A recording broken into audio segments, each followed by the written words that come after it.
नमस्कार, खबरों का पंचनामा देख रहे हैं आप। मैं हूं आपके साथ पूजा। हम लेकर आए हैं देश और दुनिया की 5 बड़ी खबरें, जिस पे चर्चा के लिए मेरे साथ स्टूडियो में मौजूद हैं कैपिटल टीवी के editor in chief doctor Manish Kumar. Doctor साहब, बहुत बहुत स्वागत है आपका। धन्यवाद। सबसे पहले नजर हेडलाइंस पर। अयोध्या में पहले रामनवमी के अवसर पर रामलला का हुआ अद्भुत सूर्य तिलक। अयोध्या में उमड़ा श्रद्धालुओं का जनसैलाब। भावुक हुए पीएम मोदी, कहा ये परम आनंद का क्षण। पीएम मोदी ने असम के नलबाड़ी में जनसभा को किया संबोधित। रैली में लगाए जय श्री राम के नारे। कहा 500 वर्षों के इंतजार के बाद भव्य मंदिर में विराजे भगवान। राम के सहारे अब आप। आम आदमी पार्टी ने रामनवमी के मौके पर लॉन्च किया आपका राम राज्य वेबसाइट। गिनाएंगे दिल्ली सरकार के कामकाज। फिर एक मंच पर आए राहुल और अखिलेश। गाजियाबाद में की ज्वाइंट पीसी। चुनावी वादों संग मोदी सरकार पर की हमलों की बौछार। छत्तीसगढ़ में सुरक्षा बलों की बड़ी कामयाबी। 29 नक्सली ढेर। भारी मात्रा में हथियार बरामद। नक्सलियों के मारे जाने पर अमित शाह ने जवानों को दी शाबाशी। कहा देश से जल्द होगा नक्सलवाद का खात्मा। खबरों की शुरुआत में सबसे पहले बात रामनवमी पर रामलला के सूर्य तिलक की। देश भर में आज रामनवमी की जबरदस्त धूम है। इस बार की रामनवमी बेहद खास है क्योंकि अयोध्या में राम मंदिर निर्माण के बाद प्रभु श्री राम की ये पहली रामनवमी है। इस मौके पर भगवान श्री राम की विशेष पूजा अर्चना की गई। मंत्रोच्चारण के साथ रामलला का सूर्य अभिषेक हुआ। दोपहर 12:16 पर आस्था और विज्ञान के संगम के जरिए सूर्य अभिषेक पूरा हुआ। रामलला के सूर्याभिषेक का नजारा बेहद अद्भुत रहा। मंत्रोच्चारण के बीच रामलला का ललाट सूर्य की किरणों से जगमग हो उठा। मंदिर में बहुत ही दिव्य और भव्य नजारा नजर आया। 500 साल के इतिहास में पहली बार श्री राम का सूर्य अभिषेक किया गया है, जिसको लेकर पीएम मोदी भी भावुक हो उठे। असम में रैली के बीच में पीएम मोदी ने समय निकालकर रामलला का सूर्य तिलक देखा, जिसकी तस्वीर भी सामने आई। पीएम ने हेलीकॉप्टर में इस अभिषेक को अपने टैब पर देखा। इस दौरान पीएम मोदी भावुक दिखे। उन्होंने अपने जूते भी उतार रखे थे और एक हाथ अपने सीने से लगाकर रामलला की आराधना करते दिखे। सूर्य तिलक की तस्वीरें शेयर कर पीएम ने लिखा, श्री राम जन्मभूमि का ये बहुप्रतीक्षित क्षण हर किसी के लिए परम आनंद का क्षण है। ये सूर्य तिलक विकसित भारत के हर संकल्प को अपनी दिव्य ऊर्जा से इसी तरह से प्रकाशित करेगा। आज जो रामलला की सूर्य तिलक की तस्वीरें सामने आई है, इस पे सवाल क्या पूछूं, अद्भुत नजारा था। अद्भुत नजारा था। और आप इस बात को समझिए कि जिस किसी ने भी इसको कॉन्सेप्चुअलाइज किया वो बधाई के पात्र है। और पूरा देश, सोशल मीडिया हो, टेलीविजन हो, घर में हर जगह इसी की चर्चा है। इस तरह की रामनवमी तो हमने बचपन से अब तक कभी नहीं देखी। जिस तरह का जोश, जिस तरीके से हर घर के अंदर इस रामलला की मूर्ति के सूर्याभिषेक को लेकर के जो बना हुआ माहौल है, तो एक बड़ा काम हुआ है।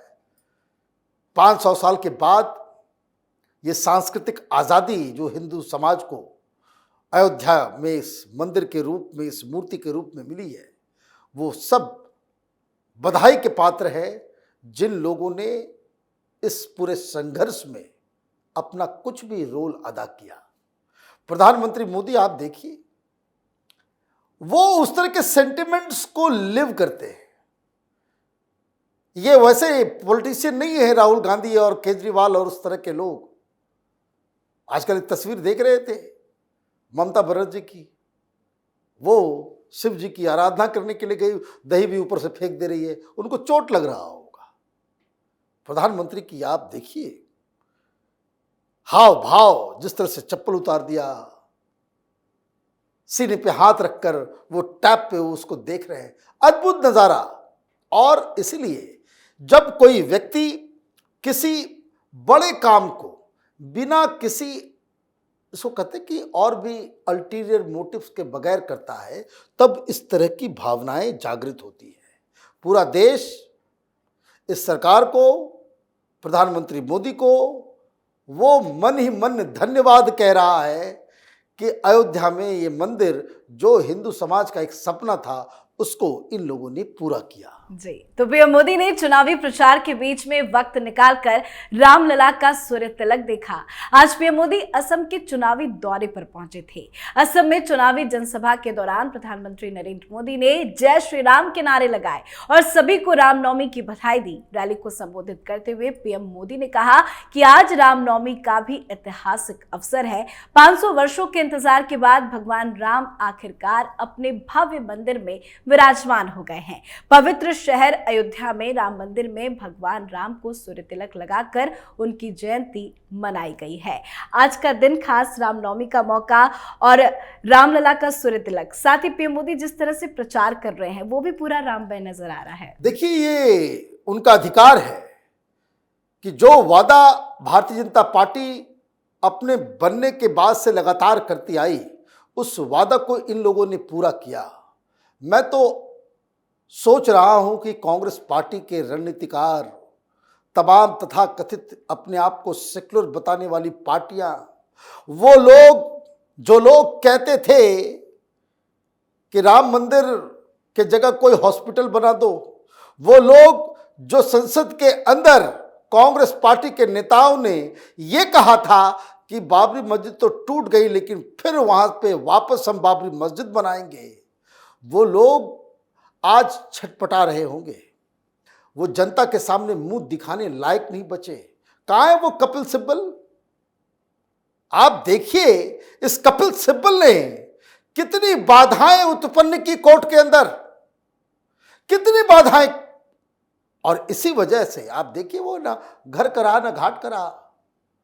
कोई पॉलिटिकल पार्टी उसको गोद लेने के लिए भी तैयार नहीं है, लेकिन उस समय वो कांग्रेस पार्टी में थे। तो आप देखिए कि ये तो पॉलिटिकल मुद्दा विपक्ष ने भी बनाया।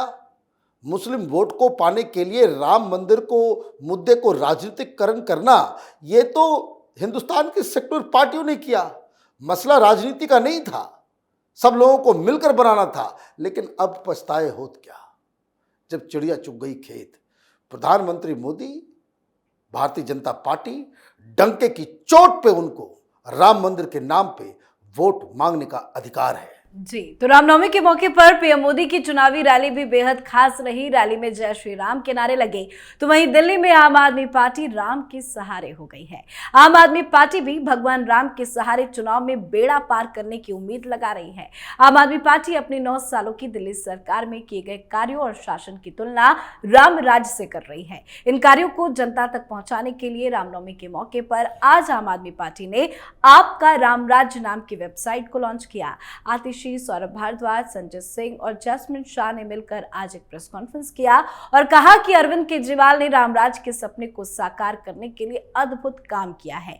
ये पहली रामनवमी है जब केजरीवाल जी हमारे साथ नहीं है। केजरीवाल बेबुनियाद आरोपों के कारण हमसे अलग हो गए हैं।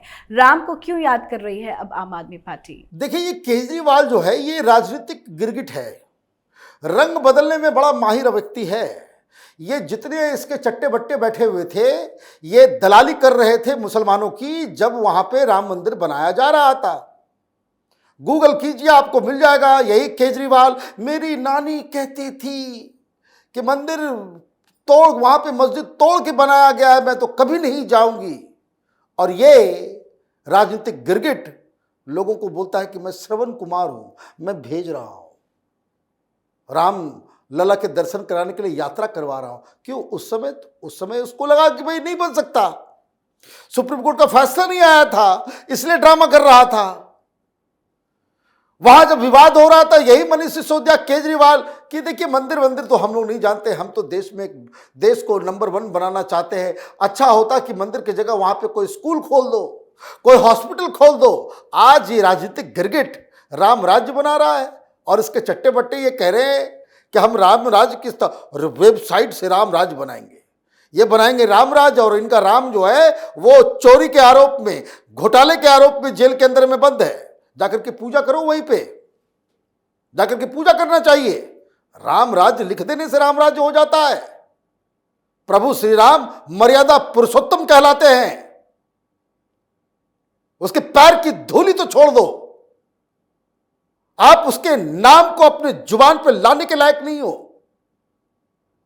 निर्लज्ज व्यक्ति ये कह रहा है कि हम जेल के अंदर से सरकार चलाएंगे, और आप ये कह रहे हो कि भाई रामराज चलाएंगे हम, रामराज वेबसाइट से रामराज बनेगा। एक से एक चोर चक्के को भर करके पार्टी में तुमने एक ऐसा मिसाल पेश किया है कि जितनी जल्दी ये पार्टी गर्त में गई, सारी बीमारियां जो अपने साथ आत्मसात इन लोगों ने किया, ऐसी दूषित तो कोई दूसरी पार्टी हुई नहीं। अरे कम से कम लालू यादव ने भी इस्तीफा दे दिया था, जिसको तुम कहते तो बहुत बड़े भ्रष्टाचारी है, उसने भी लोक लज्जा की वजह से, और तुम चले रामराज बनाने वेबसाइट के जरिए।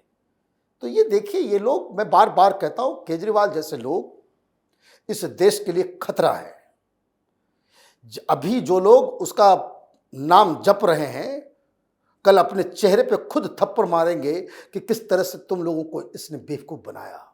पाकिस्तान से लड़ सकते हैं हम, चीन से लड़ सकते हैं, आतंकवादियों से लड़ सकते हैं, लेकिन ये जो समाज के अंदर घुसे हुए इस तरह के जो रोग हैं, इससे लड़ना बड़ा मुश्किल काम होता है, क्योंकि ज़्यादातर लोग इस तरह के सांप को समझते हैं कि ये पालतू है, बड़ा अच्छा है। तो ये जो रामराज की जो बात ये लोग कर रहे हैं, तो इसके लायक भी हैं क्या? इसलिए मैंने कहा, ये जो तिहाड़ी केजरीवाल है, ये राजनीति का गिरगिट है, कब रंग बदलेगा वो आपको पता भी नहीं चलेगा। जी, तो आम आदमी पार्टी राम राम का नाम जप रही है, तो वहीं राम विरोधी नेता एक दूसरे के गले लग रहे हैं। यूपी के दो लड़के एक बार फिर एक साथ नजर आए। राहुल गांधी और सपा सुप्रीमो अखिलेश यादव आज गाजियाबाद में एक बार फिर एक मंच पर नजर आए।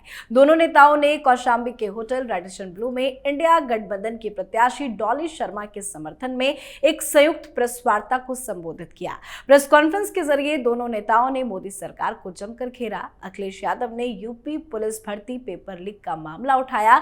अखिलेश यादव ने कहा कि गाजियाबाद में इसलिए हमने प्रेस कॉन्फ्रेंस किया क्योंकि हम गाजियाबाद से लेकर गाजीपुर तक बीजेपी का सफाया करेंगे। तो वहीं राहुल गांधी ने चुनावी बॉन्ड का मुद्दा फिर उठाया। राहुल गांधी ने यह भी कहा कि इंडिया गठबंधन के पक्ष में मजबूत लहर है, 150 सीटों तक बीजेपी सिमट जाएगी। एक साथ आज प्रेस कॉन्फ्रेंस अखिलेश यादव और राहुल गांधी ने किया। क्या बहुत देर नहीं हो गई? देर एक साथ प्रेस कॉन्फ्रेंस करने से क्या होता है? पत्रकारों के दूसरे सवाल में ही ये लोग क्लीन बोल्ड हो गए। सेकंड सवाल एक पत्रकार ने पूछा कि भाई आप लोग एक साथ तो प्रेस कॉन्फ्रेंस कर रहे हैं, कि क्या इंडी गठबंधन का एक समग्र रूप से कोई कॉमन मिनिमम प्रोग्राम या मैनिफेस्टो बाहर आएगा? विकेट गिर गया, क्योंकि अखिलेश यादव ने कहा कि भारतीय जनता पार्टी को पीडीए हराएगी। ये उनका अलग अलायंस है यूपी के अंदर में, इंडी गठबंधन अलग है। राहुल गांधी ने अपना मैनिफेस्टो अलग निकाल दिया, अखिलेश यादव अलग मैनिफेस्टो निकालने वाले हैं। तो ये तो आप ये कहां से है? भानुमति का कुनबा, कहीं का ईंट कहीं का रोड़ा। आप एक साथ बैठ करके गाजियाबाद में क्यों कर लिया? दिल्ली में कर लिए होते। जिस जगह पे ये होटल है, होटल के जस्ट उस पार दिल्ली शुरू हो जाती है। तो आप न ढंग से ऑप्टिक्स कर पा रहे हो, न ढंग से चीज़ों को बता पा रहे हो। फिर से वही आप जो है रोना रोना शुरू कर दिया आपने कि ये जो इलेक्टोरल बॉन्ड है। भाई आप बताओ ना भाई, 1600 करोड़ रुपए तुमको भी इलेक्टोरल बॉन्ड से मिला, वो कैसे मिला? वो कहाँ से लाए आपने?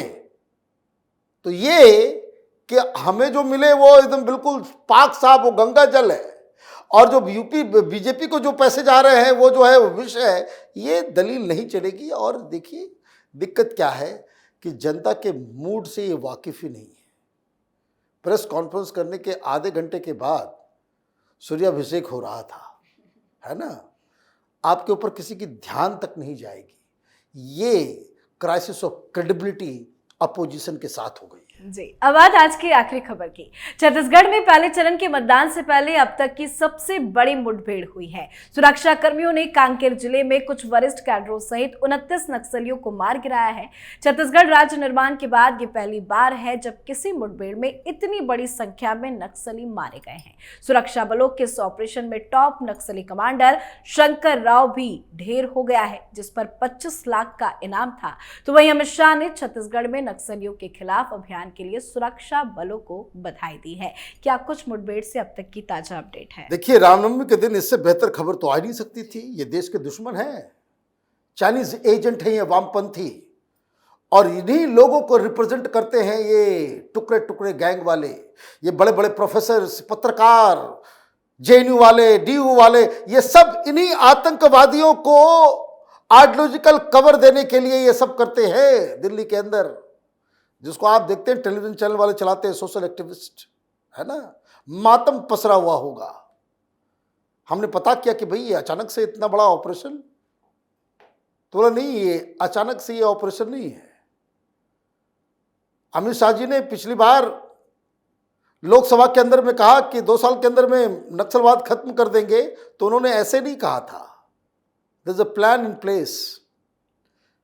इस साल जनवरी से लेकर अभी तक 4 महीने के अंदर ही 79 खत्म, चले गए वो माओ के पास, है ना, चले गए सब। लेनिन और मार्क्स पढ़िए ऊपर जाकर के, दास कैपिटल, ठीक। 750 से ज्यादा नक्सली सरेंडर कर चुके हैं कि मत मुझे मारो, हथियार के साथ जो है उन्होंने। अभी 23 तारीख को पिछले महीने बड़ा ऑपरेशन हुआ था, उसमें भी 20 से ज्यादा जो है लोगों की मौत हुई।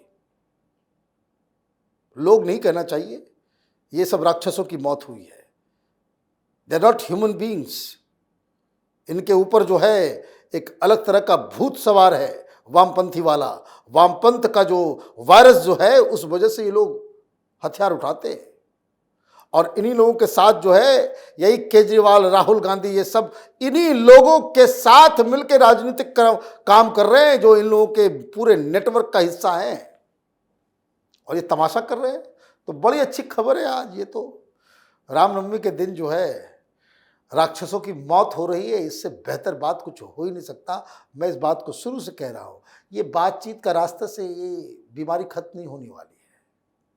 There is only one way to finish this menace is to eliminate them। जी, बहुत बहुत धन्यवाद बातचीत के लिए। धन्यवाद। खबरों का पंचनामा में आज के लिए फिलहाल इतना ही। देश विदेश की बाकी खबरों और उनके सटीक एनालिसिस के लिए देखते रहिए कैपिटल टीवी। हमें लाइक कीजिए, शेयर कीजिए और कैपिटल टीवी को सब्सक्राइब कीजिए। नमस्कार।